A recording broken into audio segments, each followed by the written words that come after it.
Remember the 80s? Big hair, bright neon colors everywhere, and a certain furry cat-loving alien from Melmac who crash-landed into the Tanner family's garage. For a whole group of people that grew up with ALF, the show's teenage daughter, Lynn, Tanner was easy to remember for a bunch of different reasons. Queed by Andrea Elson. Lynn did a great job of dealing with the already hard times of being a teenager, alongside a furry, smart-talking space creature. But after the final episode of ALF aired in 1990, Andrea, for the most part, stepped away from the Hollywood spotlight, choosing a path that led her to a different kind of wellness. So, what has she been up to? Let's catch up. Born in New York City in 1969, Andrea was no stranger to the world of entertainment.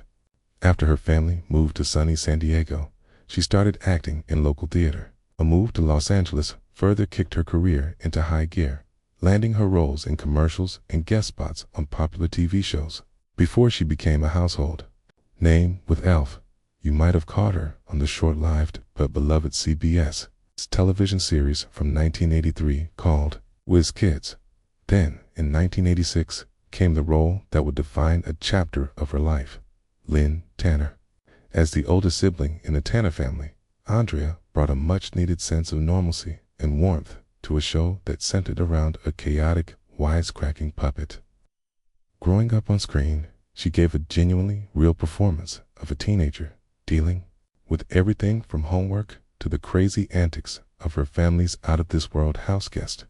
Their on-screen friendship, especially beginning in the second season, became a cornerstone of the show, with Lynn often acting as ALF's friend and defender. However, life on the set of ALF wasn't always as cheerful as it appeared on screen. Technical demands of working with the puppet meant incredibly long and hard shooting schedules. A single 30-minute episode could reportedly take up to 25 hours to film.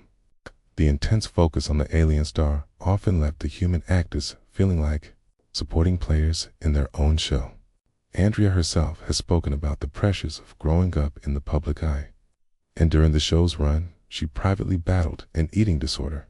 After ALF wrapped, Elson continued to act throughout the 90s, making guest appearances on shows like Who's the Boss?, Married with Children, and Mad About You.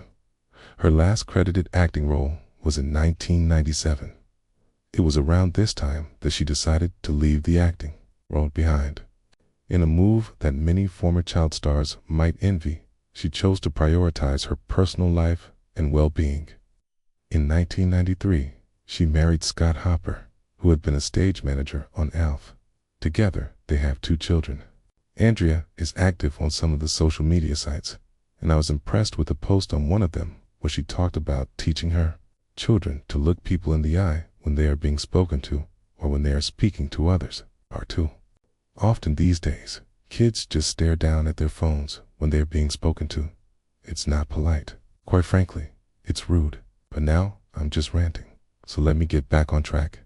Now that Andrea is prioritizing other things besides the bright lights of Hollywood, can you guess what her passion is now? It turns out the yoga seems to be the key to keeping everything in balance in Andrea's life these days. Introduced to the practice by her sister-in-law in 1993, Andrea found that yoga was a powerful tool for managing stress and finding a sense of peace. This newfound passion blossomed into a new career for her. After getting certified as an instructor, she eventually opened up her own yoga studio in California, and as of the mid-2010s, she was fully immersed in her new life as a business owner and yoga teacher, helping others find the same sense of balance that she had discovered. So, while she has largely remained out of the public eye in recent years, Andrea's story, or should I say Annie's story, is a nice change of pace from your typical Where Are They Now YouTube video. She traded the often tumultuous world of Hollywood for a life focused on family, health, and mindfulness. And in my mind, this lady traded up big time.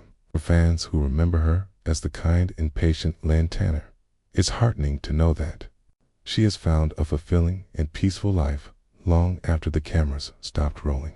And now, for something only semi-related. We've got The Touch coming this fall. Richie and his friends were just 4 normal kids until they built a supercomputer. They used to solve crimes with the help of a friendly reporter. Now, things will never be the same for the Whiz Kids, coming this fall on CBS Wednesdays. Monday, when the family's away, ALF will play. It's risky business. Maybe we should have called first. ALF. Monday. Burger King has been invaded by ALF puppets. Please help. Hey, I'm hungry. Yo, Whopper. No problem. It's $2.99 on a flame-broiled Whopper or a large sandwich. Get you your own ALF. 4 different furry aliens. Each comes with its own record. 'Cause we're doing the Mac. These aliens are friendly, but they're getting out of hand. Hurry. Just $2.99 gets another ALF out of here. We do it like you do it at Burger King. Where's your part? Q, didn't have to do it, but you did. So thank you very much for your support. For your support. For your support. Thank you very much for your support. Click on that thumbnail, 'cause it's time to go. Dave's got the classics. Let the memories flow. TV shows and movies that we all hold so dear. On his YouTube channel, he's keeping memories. It's Dave Sundstrom, bringing back the good stuff. Oh yeah.